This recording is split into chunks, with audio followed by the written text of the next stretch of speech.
The text arrived in the middle of a busy day, right between helping customers at my boutique. It was from my husband of 12 years. I'm leaving you and moving to Miami with my 20-year-old girlfriend. I've already emptied our joint account. Ha. My hands didn't shake. My voice didn't waver as I helped Mrs. Peterson pick out a silk scarf. The only sign that my marriage had just been nuked via text was a slight, almost imperceptible tightening around my eyes. I waited until Mrs. Peterson left, her purchase wrapped in our signature silver paper, before typing my response. Good luck. My name is Claire, and at 38, I had just received the most callous goodbye in history. But while Mark was likely gloating over his grand exit, imagining me in tears over his betrayal, I was calmly locking up my boutique for the day. The signs had been there for months. The late nights at work that never matched his pay stubs, the sudden password changes on his phone, the way he'd started going to the gym religiously and buying new clothes, trying to recapture his youth. 3 months ago, I'd found a receipt for dinner for two at an expensive restaurant on a night he'd claimed to be working late. That same evening, I had opened a separate bank account at a different bank. A week later, when he mentioned wanting to combine our accounts to simplify things, I had agreed cheerfully, all while moving my personal savings to the new account. The joint account he had just emptied? It contained exactly enough to keep him from getting suspicious, about 2 months' worth of our regular deposits. The rest of my money was safely tucked away, along with detailed records of every suspicious transaction he'd made over the past year. My phone buzzed again. Don't bother begging. Melissa and I leave tomorrow. I'll send for my things later. Melissa, the new receptionist at his office. I'd met her at the company Christmas party. I'd watched her laugh too loud at Mark's jokes and noticed how she touched his arm when she thought no one was looking. She was young enough to be his daughter and naive enough to think she was special. I didn't respond to his text. Instead, I called my lawyer, the one I'd consulted 2 months ago when I'd found the hotel charges on our credit card statement. It's time, I said simply. He just made his move. The papers are ready, she replied. I'll file them first thing tomorrow. Do you want me to have him served in Miami? No rush, I said, a small smile playing on my lips. Let him think he's won first. Another text came from Mark. I know this must be hard for you. You're not getting any younger after all. At least you have your little shop to keep you busy. My little shop. The successful boutique I'd built from scratch, the one that generated more income than his middle management position, the one whose profits I'd carefully kept separate from our joint finances. I smiled, thinking of the certified letters that would greet him in Miami. Let him enjoy his moment of triumph. I spent that evening in our house, no, my house, since I'd inherited it from my grandmother, and kept it in my name despite Mark's repeated suggestions to add him to the deed. Another lucky instinct that had paid off. While organizing the paperwork my lawyer would need, I found our wedding album. Mark looked so different then, before his midlife crisis had turned him into a caricature of his former self. These days, he wore shirts too tight for his softening middle, tried too hard to connect with the 20-somethings at his office, and used slang that sounded ridiculous coming from a man of 45. My phone kept buzzing with texts from him, each one more condescending than the last. I've been planning this for months. Melissa understands me in ways you never could. You'll be fine. Maybe you'll find someone more your own age. Already told my family they agree we grew apart. It's nobody's fault, really. I screenshotted each message, adding them to my evidence folder. Let him dig his hole deeper. My lawyer would love his casual admission of premeditation and his gleeful announcement about emptying our account. The last text caught my attention. BTW, I used the joint card to book our flights and hotel. Consider it my parting gift. LOL. Perfect. I called the credit card company. Mrs. Harrison speaking. I need to report fraudulent charges and cancel a card immediately. Of course, ma'am. Can you identify the charges? 2 first-class tickets to Miami booked today. Hotel charges at the Royal Palm. And I'll need to remove my husband as an authorized user. Do you have documentation of the fraud? Text messages. From my husband admitting he used our joint card to book travel with his girlfriend after emptying our bank account. I'll be happy to forward them. The representative's professional tone couldn't quite hide her satisfaction as she canceled the charges. Mark and Melissa would arrive at the airport tomorrow to find their tickets invalidated and their hotel reservation canceled. My phone buzzed again. Don't worry about the house. I'll let you stay there until you find something smaller. I actually laughed out loud at that one. Did he really think he had any claim to my grandmother's house? Had his ego grown so large that he'd forgotten whose name was on the deed? Another buzz. And I know the shop means a lot to you. We can work out a fair payment for your half, my half, of my business. The one I'd built myself, funded myself, and ran myself. While he complained about my long hours and called it my hobby, I poured a glass of wine, the good stuff I'd been saving for a special occasion. This certainly qualified. Tomorrow Mark would learn some hard truths about property law and separate assets. But tonight, I'd enjoy the quiet and plan my next chapter. The next morning brought a flurry of increasingly angry texts from Mark. What the heck did you do to our credit card? The airline won't honor our tickets. The hotel canceled our reservation. Answer me. I silenced my phone and headed to my boutique. Friday was always our busiest day, and I had a new shipment of designer handbags to unpack. Life goes on, even when your husband runs off with a receptionist young enough to be his daughter. Around noon, his mother called. Claire, dear, Mark told us everything about how controlling you've been, how you drove him away. He says you're being vindictive now, causing problems with his travel plans. I put her on speaker while I arranged a window display. Did he mention emptying our joint account and charging tickets for him and his girlfriend on our credit card? There was silence. Then, well, he said you left him no choice, that you've been cold and distant. Barbara, I have his texts. Would you like me to read them to you? The one where he bragged about taking our money, or maybe the one where he mocked my age? Another pause. He did seem a bit cruel. I told him that text message was inappropriate. I appreciate the call, Barbara. I've always liked you, but I think it's best if we end this conversation now.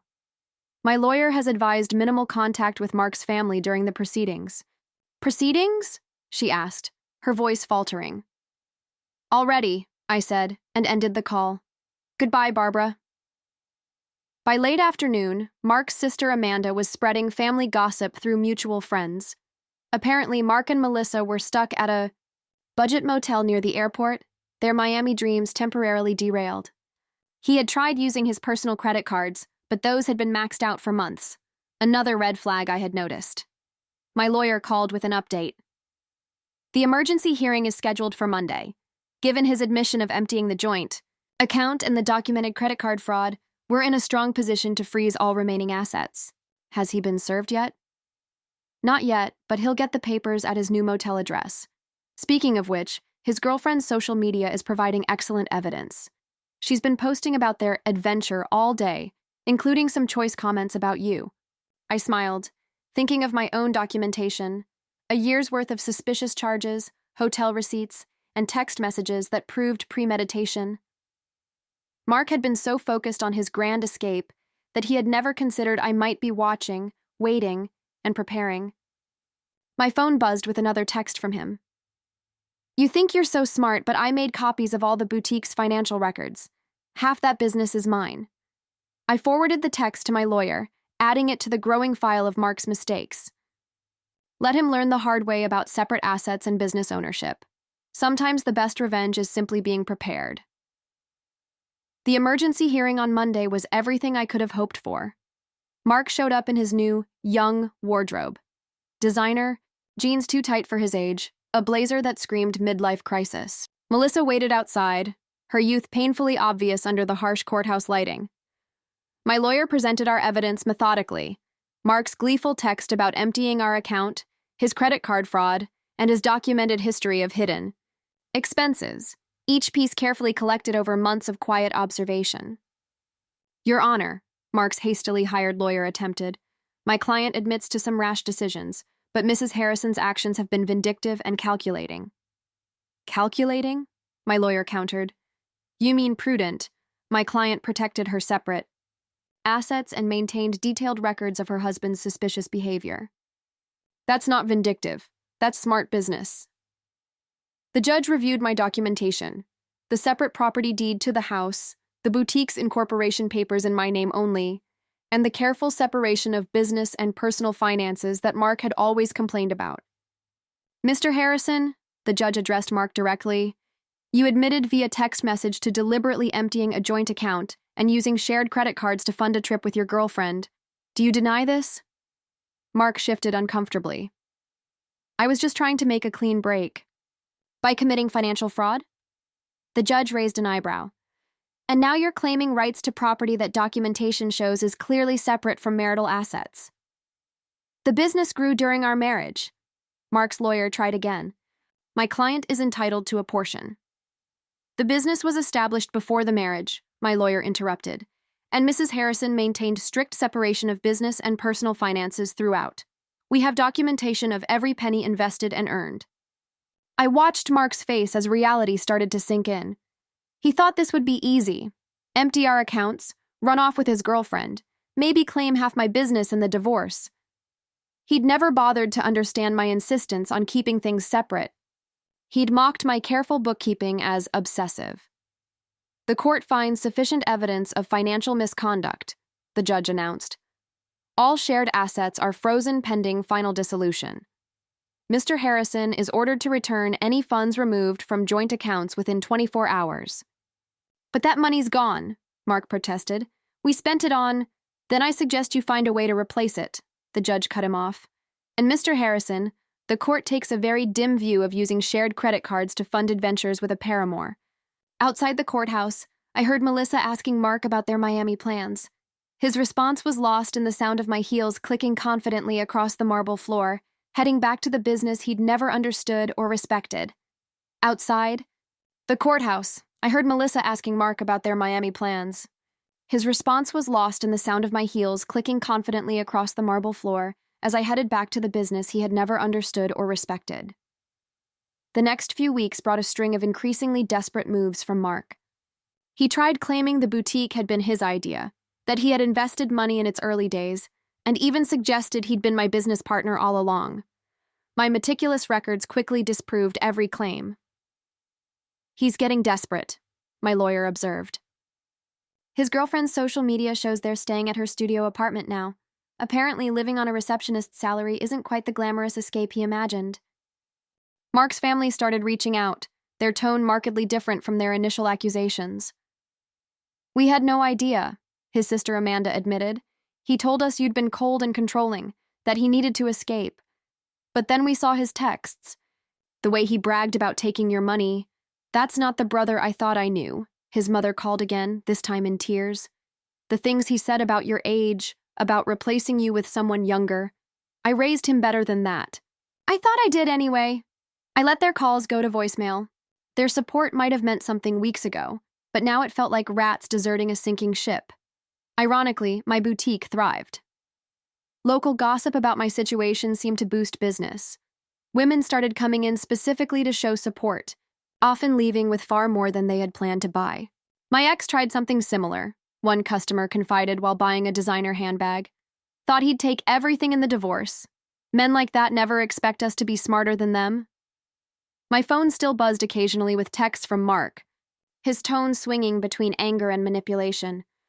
You've ruined everything. I never meant to hurt you. You'll regret being so vindictive. Can't we work something out? That business would be nothing without my support. I forwarded each message to my lawyer without responding. Let him dig his hole deeper. Through the grapevine, I heard Melissa was having second thoughts. Apparently, sharing her studio apartment with a middle-aged man who couldn't afford his own place wasn't the romantic adventure she'd imagined. The age gap that had seemed exciting during secret hotel meetings felt different in the harsh light of reality. She posted about toxic relationships and learning from mistakes yesterday, my lawyer mentioned during an update call. And removed her relationship status this morning. I almost felt sorry for Mark. Almost. But then I remembered his ha-ha after telling me he'd emptied our account, the casual cruelty of his comments about my age, and the way he'd assumed I'd be helpless. Without him. Instead of pity, I felt something else. Pride. Pride in my foresight. in my quiet strength, and in my ability to protect myself while he underestimated me. The final divorce hearing painted a very different picture from Mark's imagined triumph. Gone was his cocky attitude, replaced by barely concealed panic. Melissa was noticeably absent. She'd moved on to a coworker her own age, according to office gossip. Mark had shown up in his old clothes. The designer wardrobe apparently returned to help repay the joint account he'd emptied. His lawyer looked tired, probably from trying to find loopholes in my documented separation of assets. Your Honor? Mark's lawyer attempted one last time. Despite the separate property documentation, my client contributed to the growth of his wife's business through moral support. And moral support, like these text messages, belittling Mrs. Harrison's business as a little shop or these social media posts calling it her hobby. My lawyer interrupted, holding up the evidence. The judge had clearly seen enough. The final settlement reflected my careful planning. I kept my house, my business, and my separate assets.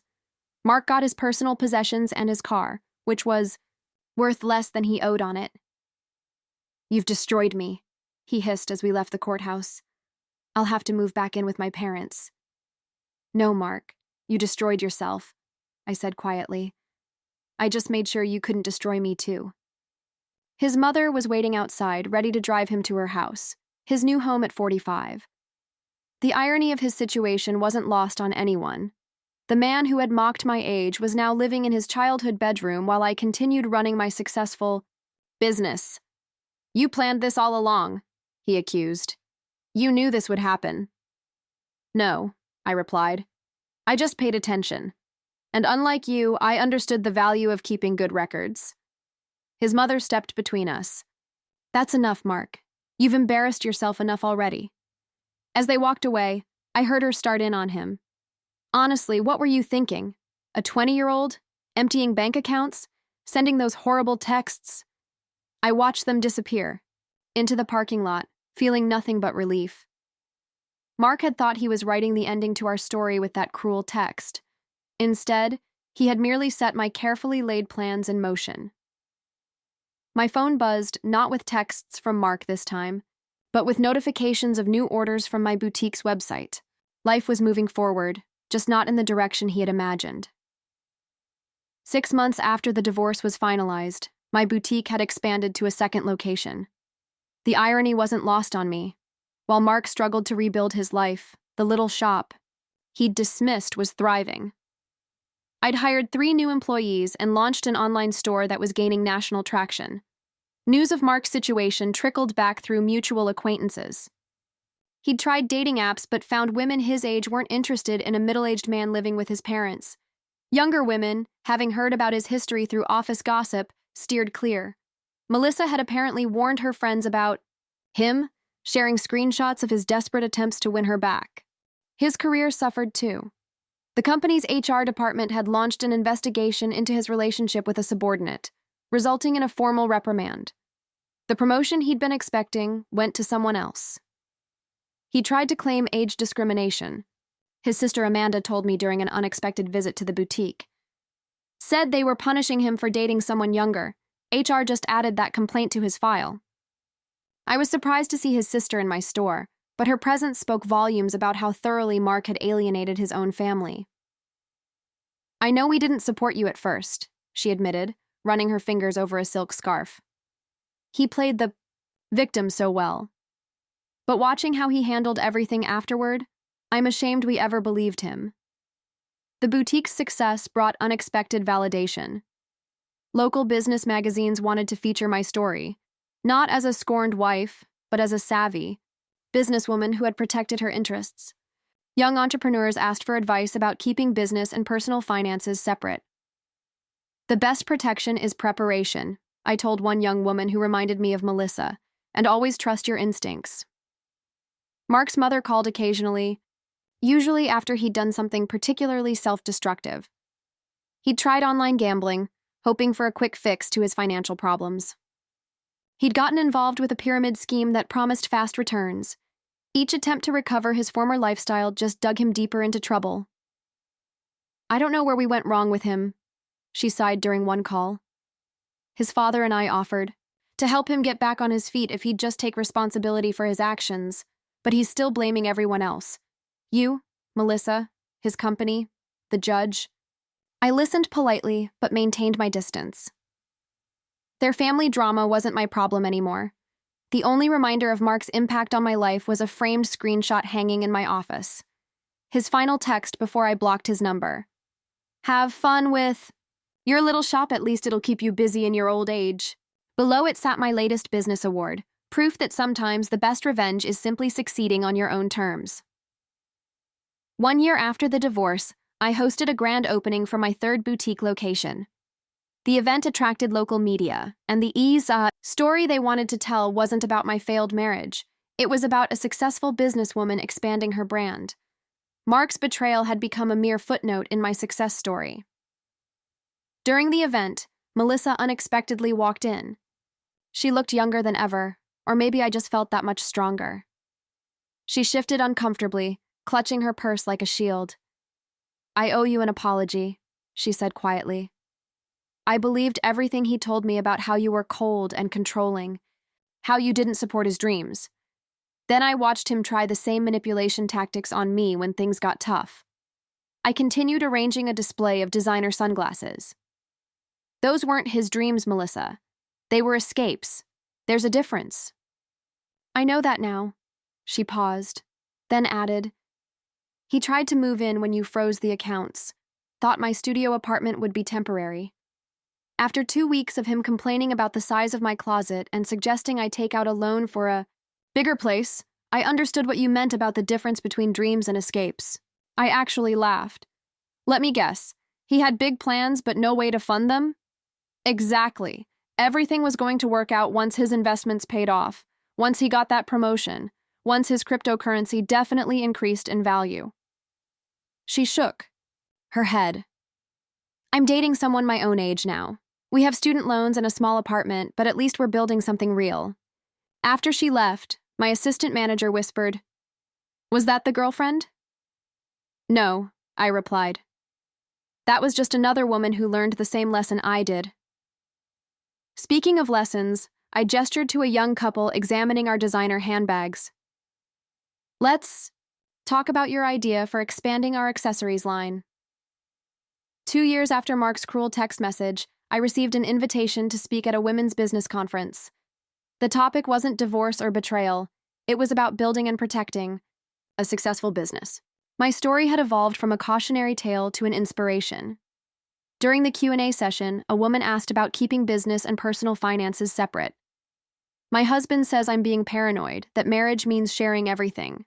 My ex-husband said the same thing, I replied, right up until he tried to claim half my business in our divorce. Trust your instincts. Protection isn't paranoia. The boutique chain had grown to 5 locations, each more successful than the last. The little shop Mark had mocked now employed 30 people and had been featured in several national magazines. Through mutual friends, I heard Mark had finally moved out of his parents' house into a small apartment above a garage. He'd had to take a lower-paying job after his former company had eliminated his position during restructuring. His dating profile still listed him as young at heart, though his profile photo was clearly outdated. Melissa, ironically, had become a regular customer at my original boutique. You inspired me, she told me once, showing how a woman can build something lasting instead of falling for empty promises. I kept Mark's cruel text message framed in my office, not as a reminder of pain, but as proof of how far I'd come. Below, it hung a sign that read, "Success is the best revenge." At the 5-year anniversary celebration of my original boutique, I stood addressing my employees and loyal customers. The space had been transformed from a single little shop into the flagship store of a thriving business empire. Mark's mother attended, though I hadn't sent her an invitation. She waited until the crowd thinned to approach me. I saw Mark yesterday, she said, smoothing her designer dress, one she'd bought from my store. He was talking about his glory days, about the life he could have had. He still doesn't understand that he didn't lose everything in the divorce. He threw it away. I thought about that text message, his casual cruelty, his assumption that I would crumble without him, how he'd expected me to beg, to break, to prove him right about my desperation. Instead, I'd built something stronger than before. Each new boutique location was a testament to what women could achieve when they stopped dimming their light for insecure men. The young saleswoman I'd hired last month, coincidentally also named Melissa, came over with a question about the new inventory system I'd implemented. As I explained the process, I caught a glimpse of my reflection in the store window. I saw what Mark had failed to see 5 years ago, not a woman getting older, but one getting wiser, stronger, and more successful. His cruel text message had been meant to be an ending. Instead, it had been a beginning, not just for me, but for every woman who heard my story and realized she deserved better than someone else's midlife crisis.